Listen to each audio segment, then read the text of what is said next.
Hello everyone, welcome to Hari Madhav classes. जैसा कि आप सभी को पता है, कल नोटिफिकेशन आ चुका था, 6:30 पर ही आ चुका था। लगभग सब जगह सब बोल रहे थे कि अब तैयारी कैसे करें, अब तो बहुत डिले जाएगा रेलवे। बट रेलवे ने अप्रैल में ही एग्ज़ाम निकाल दिया। ठीक है, बस ये शुक्र मनाओ कि 1 महीने का उन्होंने गैप दिया है पूरा पूरा। ठीक है, तो हम थोड़ा सा पहले नोटिफिकेशन देख लेते हैं, बाकी आगे बातें करते हैं कैसा एग्ज़ाम पैटर्न रहेगा, क्या क्या आएगा सिलेबस में, आपको कितनी तैयारी करके रखनी है, किस तरीके से नेगेटिव मार्किंग, सब कुछ आगे बात करेंगे। ठीक है, सबसे पहले बात करते हैं रेलवे का जो नोटिफिकेशन आया है उसमें बताया है। सबसे पहले तो ये ध्यान रखना, ये टेंटेटिव शेड्यूल है। ठीक है, टेंटेटिव शेड्यूल वैसे एक तरीके से पूरा प्रॉपर यही है, इसी डेट पर ही एग्ज़ाम होगा। क्या कौन सी डेट है? 28 अप्रैल और साथ में 30 अप्रैल, मतलब 3 दिनों तक आपका एग्ज़ाम होगा। उसमें वो शिफ्ट के अकॉर्डिंग होगा। 28 अप्रैल से 30 अप्रैल तक आपके पैरामेडिकल के ऑल एग्ज़ाम्स होंगे। ठीक है, तो ये आप ध्यान रखना। अच्छा, paramedical exam computer based test होगा, सीबीटी टेस्ट होगा। ठीक है, उसके बाद में इन्होंने बताया the link viewing exam city date and downloading the travel authority for SC/ST candidate will be made 10 days prior to the exam date to official website of all RRB। यानी बाकी सभी RRB की वेबसाइट्स में आपको 10 दिन पहले आपको बता दिया जाएगा एग्ज़ाम डेट प्रॉपरली, और एग्ज़ाम सिटी आपको बता दी जाएगी। ठीक है, SC/ST कैंडिडेट्स के लिए जहाँ तक हमें पता है फ्री में होगा, जो आप अपनी टिकट बुक कर सकते हैं फ्री में ही, आपकी शायद 10 days पहले आप बुक करेंगे। ठीक है, उसके बाद में आपको बता दी 4 दिन पहले आपका डाउनलोड हो जाएगा, जहाँ पर आपको डेट मेंशन होगी और एग्ज़ाम की सिटी मेंशन होगी। ठीक है, मतलब 4 दिन पहले आपको आपका पूरा एक तरीके से एडमिट कार्ड आपको मिल जाएगा। ठीक है, उसके बाद में आपको जस्ट बता रखा है आधार कार्ड आपके लिंक्ड होना चाहिए बायोमेट्रिक से, प्रॉपरली आपको इंस्ट्रक्शन दिए हुए हैं। ठीक है, बट जो मेन इम्पॉर्टेंट है कि आपका आरआरबी का एग्ज़ाम होगा 28 अप्रैल से, कितना दे रखा है? 30 अप्रैल दे रखा है।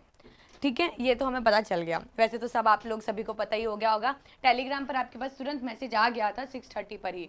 ठीक है, प्रॉपर आपको पहले बता दिया गया था, देन आपको PDF सेंड कर दिया गया था। अब हम ये बात करेंगे कि जो पैरामेडिकल का जो एग्ज़ाम है उसमें all paramedical means all paramedical, basically अपन स्पेशली तो लैब का लेंगे, बट ऑल पैरामेडिकल एग्जाम्स है, तो उनमें पैटर्न क्या रहेगा पेपर का? वैसे तो आप सभी को पहले से पता है, बट अब सब भूल चुके हैं क्योंकि अभी बीच में एम्स आ गया था, अब DSSS भी आ ही रहा है आपका, मतलब बाय वन मतलब लगातार सारे आपके पेपर आ ही रहे हैं।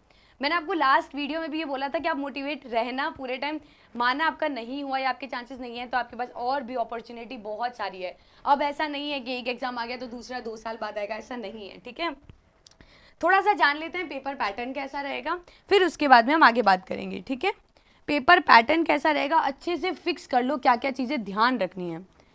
पैटर्न क्या रहने वाला है अपना, देखो अपने 100 MCQ होंगे। ठीक है, 100 MCQ होंगे, यानी 100 MCQ आपके पास आएंगे CBT फॉर्मेट में। ठीक है, इसके अंदर आपको क्या ध्यान रखना है, जो 70 MCQ है, यानी जो आपके 70 क्वेश्चन हैं वो आपके सब्जेक्ट से आएंगे। यानी ये एक बहुत ही बढ़िया चीज़ है कि 70 MCQ आपके खुद के सब्जेक्ट से आ रहे हैं। जैसा कि अगर आप लोगों ने NIOH दिया होगा जो कि अहमदाबाद का, उसमें 60-40 रेशियो है, मतलब उसमें 40% तो आपका सिलेबस आ रहा है, 60% आपका नॉन टेक्निक सारा आ रहा है। तो ये चीज़ यहाँ पर बहुत ही बढ़िया चीज़ है, मतलब बहुत ही बढ़िया अपॉर्चुनिटी है एक तरीके से।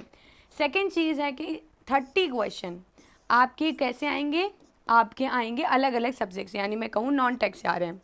अच्छा, अब ये नॉन टेक से कौन से आ रहे हैं, ये सभी के लिए सेम है, ये सभी के लिए सेम है। ठीक है, ये चीज़ आप ध्यान रखना, ये सभी पोस्ट के लिए सेम है।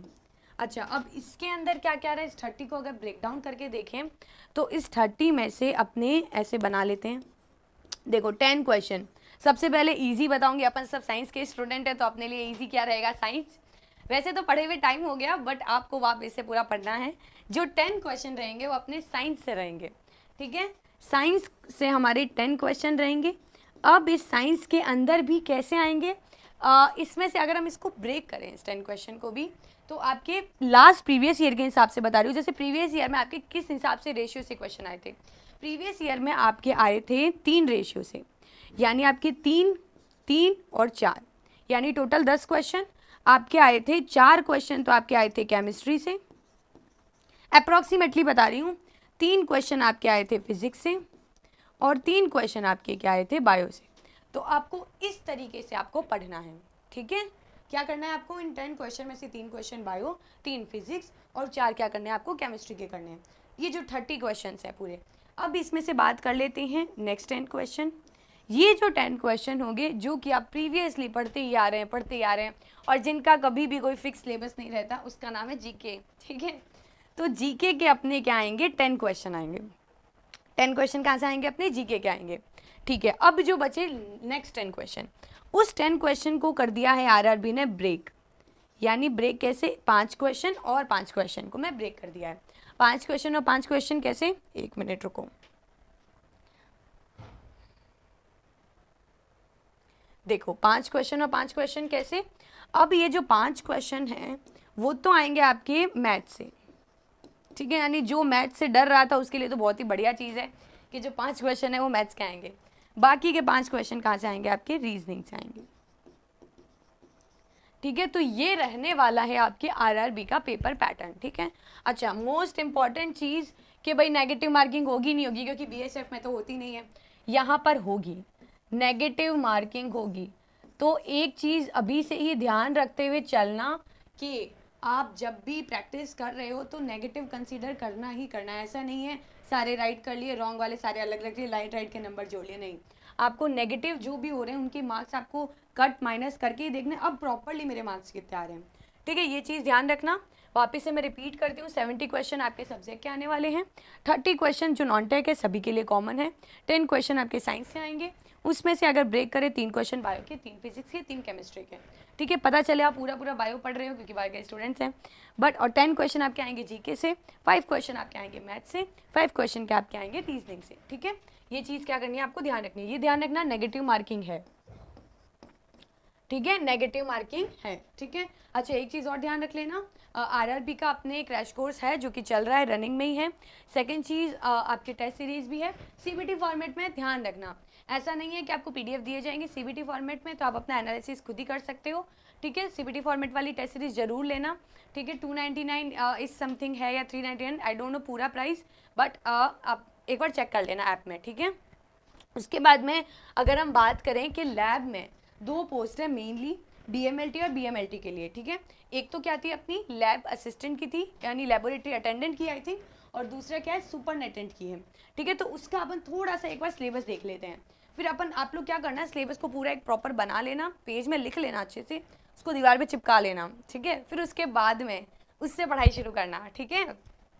तो चलिए अब थोड़ा सा अपन सिलेबस देख लेते हैं कि सिलेबस क्या रहने वाला है। अगर लेबोरेटरी सुपरनेटेंट के आपने फॉर्म भरा है, वैसे तो सब लोगों ने सुपरनेटेंट ने बीएससी एमएलटी एलिजिबल है और लेबोरेटरी अटेंडेंट के लिए डीएमएलटी एलिजिबल है। तो सुपरनेटेंट ने भी सब जगह अलग अलग, किसी ने बैंगलोर, किसी ने बॉम्बे, ये सब जगह भरा ही होगा, ठीक है। तो अब लेबोरेटरी सुपरनेटेंट की बात करें तो क्या सिलेबस रहने वाला है अपना, जो कि मेन सब्जेक्ट से रिलेटेड है अपना, मेन सब्जेक्ट से जो रिलेटेड है अपना वो ये है।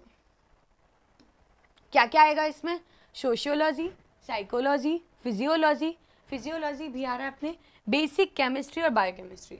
यानी आपकी जो साइंस का जो है, जिसमें जो केमिस्ट्री था और जो फिजिक्स था, उसमें जो केमिस्ट्री उसका वो भी बेसिक आ गया, और बायोकेमिस्ट्री का बेसिक आएगा, ठीक है। ध्यान रखना बेसिक आ रहा है, ठीक है। उसके बाद में आ रही है आपकी जनरल मैथोडोलॉजी, फिर आएगा आपका फिजिक्स, जो कि आपकी एक तरीके से साइंस में भी योगदान है और यहाँ पर भी है। हिस्टोपैथोलॉजी, मैं क्लियरली बता रही हूँ, लास्ट ईयर का 2019 में जब पेपर हुआ था तब हिस्टोलॉजी से 8 क्वेश्चन आए थे, सीधे 8 क्वेश्चन हिस्टोलॉजी से आए हुए। बाकी मैं नेक्स्ट वीडियो बना दूंगी जिसमें आपको पता चल जाएगा पेपर एनालिसिस के इस एग्जाम से इतने क्वेश्चन जो आए थे वो कितने आए थे, और अगर लेबोरेटरी सुपरनेटेंट तो उससे कितने क्वेश्चंस कौन से टॉपिक से आए हुए हैं, ठीक है। आप मुझे कमेंट्स में जरूर बताना कि इस पर क्लास बनानी है कि नहीं बनानी है, ठीक है। उसके बाद में आएगा साइटोलॉजी टेक्निक्स, साइटोलॉजी यानी कौन सी स्टेनिंग्स उसमें की जाएगी, उसमें कौन सी न्यूक्लियर में कौन सा कलर आ रहा है, जो साइटोप्लाज्म उसमें कौन सा कलर आ रहा है, ठीक है। उसके बाद में क्लिनिकल पैथोलॉजी, कौन से एग्जामिनेशंस हैं, ठीक है, बोन मैरो एग्जामिनेशन, सीएसएफ, ये सभी आएंगे, यूरिन एग्जामिनेशन। बेसिक हिमेटोलॉजी के अंदर ये जो आपके all WBC RBC cells, haematopoiesis, आपके BT, CT, APTT सारे हिमेटोलॉजी के, कोगुलेशन फैक्टर हो गया, आपके रेड सेल इंडिसेस हो गया, सब बेसिक हिमेटोलॉजी के अंदर। पैरासाइटोलॉजी, पैरासाइटोलॉजी आपने यूट्यूब पे आप चेक करना, प्लेलिस्ट है एम्स की जो प्लेलिस्ट है उसमें पैरासाइटोलॉजी भी समझाया हुआ है, तो वो भी आप जरूर देखना। उसकी प्लेलिस्ट में हिस्टोपैथोलॉजी आपको समझाया हुआ है, वो भी आप देखना जाकर, प्लेलिस्ट को वापस से पूरा देखो। जरूरी नहीं है उसमें एम्स लिखा हो तो इसका मतलब सिर्फ एम्स के एग्जाम में आएगी, नहीं ऐसा नहीं है। उसमें जो कंटेंट है वो सारा सभी एग्जाम के लिए सेम ही होता है, ये सभी आप लोगों को पता है, जो सब्जेक्ट है वो सेम ही है, बस वो पेपर पैटर्न थोड़ा अलग होता है। बट आपको हिस्टोपैथोलॉजी वो वाली क्लास से देख लेनी है, आपको पैरासाइटोलॉजी वही से आपको देखनी है। एंटेमोलॉजी थोड़ी सी अलग आई आपकी बार। एंटेमोलॉजी मतलब एंटोलॉजी मतलब जो चींटी की अध्ययन कर रहे हैं अपन, ठीक है, मतलब एंटोलॉजी पूरा इस तरीके से है, ठीक है। अगर मैं गलत बोल रही हूँ तो मुझे सॉरी, माफ़ी चाहती हूँ मैं। बट इसके बाद में क्लिनिकल बायोकेमिस्ट्री से क्वेश्चन आएंगे, कोगुलेशन, ट्रांसफ्यूजन मेडिसिन से क्वेश्चन आएंगे, इम्यूनो हिमेटो से क्वेश्चन आएंगे, वायरोलॉजी की भी आपको प्लेलिस्ट में आपको वीडियो मिल जाएगी, माइकोलॉजी भी आपको मिल जाएगी। माइकोलॉजी आई थिंक ऐप में चल रहा है, ऐप में जो क्रैश कोर्स चल रहा है उसमें हो रहा है, बाकी माइकोलॉजी की भी कर देंगे अपन, ठीक है। एडवांस सीरोलॉजी वो भी आपकी आएगी, ठीक है। तो ये क्या है आपका लेबोरेटरी सुपरनेटेंट में जो 70 क्वेश्चन है, जो आपका पूरा 70 क्वेश्चन, जो कि एक तरीके से आपका मान लो अगर कट ऑफ 70-75 जाती है तो आपको इतना कट ऑफ होना चाहिए कि हाँ ये मेरा पूरा सब्जेक्ट एकदम अच्छे से है। बट इसके अंदर जी जैसे एंटोलॉजी है, एडवांस सीरोलॉजी काफ़ी एक तरीके से पहले आए हुए नहीं है, माइकोलॉजी भी लगभग एग्जाम्स में नहीं आती बट यहाँ पर आ रखी है, तो ध्यान रखना उस चीज़ का, ठीक है। बाकी और भी सारे हैं, आपको PDF टेलीग्राम पर प्रोवाइड है, जो जिसकी जो पोस्ट है जिन्होंने फिलअप किया है वो अपने अकॉर्डिंग अपना सिलेबस देख लेना, ठीक है। नेक्स्ट आगे चलते हैं, जिन्होंने लेबोरेटरी असिस्टेंट ग्रेड का फॉर्म भरा है उसके 70 क्वेश्चन है, सॉरी उसके जो 70 क्वेश्चन है उसमें क्या क्या रहने वाला है सिलेबस। उसमें क्या रहना है, एनाटॉमी, फिजियोलॉजी जो कि आपका सब्जेक्ट है ही, anatomy, physiology, biochemistry, fundamental medical laboratory technology, यानी फंडामेंटल्स पे क्वेश्चन आएंगे, जैसे कि एक तरीके से सारी चीज़ों पे ये कैसे किया जाता है, क्यों किया जाता है, इसका क्या रीज़न है, मशीन्स, ऑटोमेटिक, ऑटोमेशन, इन सारे पे क्वेश्चन आएंगे। माइक्रोबायोलॉजी, माइक्रोबायोलॉजी के अंदर इन्होंने एक माइक्रोबायोलॉजी लिख दी, उसके अंदर इन्होंने पैरासाइटो, माइको, वायरो, बैक्टीरियो, जनरल सभी आ गई, ठीक है। क्लिनिकल बायोकेमिस्ट्री पूरी की पूरी इन्होंने एक तरीके से लिखी थी, उसके अंदर पूरी की पूरी क्लिनिकल बायोकेमिस्ट्री है, ये आपको पता ही है। पैथोलॉजी, हिस्टोपैथोलॉजी सेम जो कि वहाँ जो लेबोरेटरी सुपरनेटेंट का है, हिमेटोलॉजी एंड ब्लड बैंक भी है, तो ध्यान रखना ब्लड बैंक से भी क्वेश्चन आ सकते हैं। हिमेटोलॉजी बेसिक पूरी की पूरी इन्होंने हिमेटोलॉजी लिखी थी, ठीक है। हिस्टोपैथोलॉजी आपको पता ही है, ठीक है। तो ये सारा क्या रहने वाला है आपका लेबोरेटरी असिस्टेंट ग्रेड सेकंड का एग्जाम रहने वाला है, ठीक है। अब आपको क्या करना है, जैसे कि अभी जस्ट एम्स का एग्जाम हुआ ही था, तो इसका मतलब आपका जो मेन जो सब्जेक्ट है वो लगभग तैयार ही है।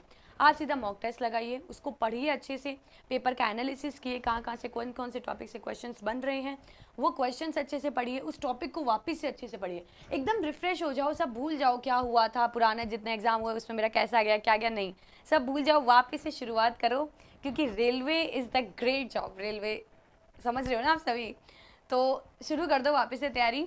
वैसे तो आप सभी को पता ही है अपना DSSB भी आ ही रहा है 23 अप्रैल को, जिन्होंने पहले 2023 में एग्ज़ाम का फॉर्म भरा था उनका 23 अप्रैल को है, जिन्होंने 2024 में एग्ज़ाम का फॉर्म भरा था उनका 22 जून को है, ठीक है। DSSB तो है ही, साथ में BSF का भी एग्ज़ाम हो रहा है, अभी जैसे फिजिकल हुआ ही था, है ना, तो उसका भी आ ही रहा है। उसके बाद में NIOH जिसने अहमदाबाद का भरा था उसका भी जस्ट एग्ज़ाम बोल रहे हैं कि मई के आसपास हो जाएगा, ठीक है। और भी बहुत सारे एग्जाम्स आए हुए हैं, तो टेंशन मत लो, मोटिवेट रहो, अच्छे से पढ़ो, जो सिलेबस आपको करवा रहे हैं यूट्यूब पे वैसे भी लाइव क्लासेस रहती है, शेड्यूल आपको आ जाएगा एक दिन पहले, शेड्यूल वाले सेक्शन में जाके चेक कर लेना, ठीक है। उसके बाद में ऐप में भी जो क्रैश कोर्स की क्लासेस चल रही है, अगर किसी को ज्वाइन करना हो तो वो कर लेना। थर्ड थिंग, टेस्ट सीरीज़ भी चल रही है, तो आप बस पूरा मोटिवेट रहो और बस क्लासेस अटेंड करते रहो और पढ़ते रहो, ठीक है। अब मिलते हैं नेक्स्ट क्लास में। अगर कोई भी दिक्कत हो तो कमेंट सेक्शन में ज़रूर लिखना, हमें ये प्रॉब्लम हो रही है, हमें ये देखना है,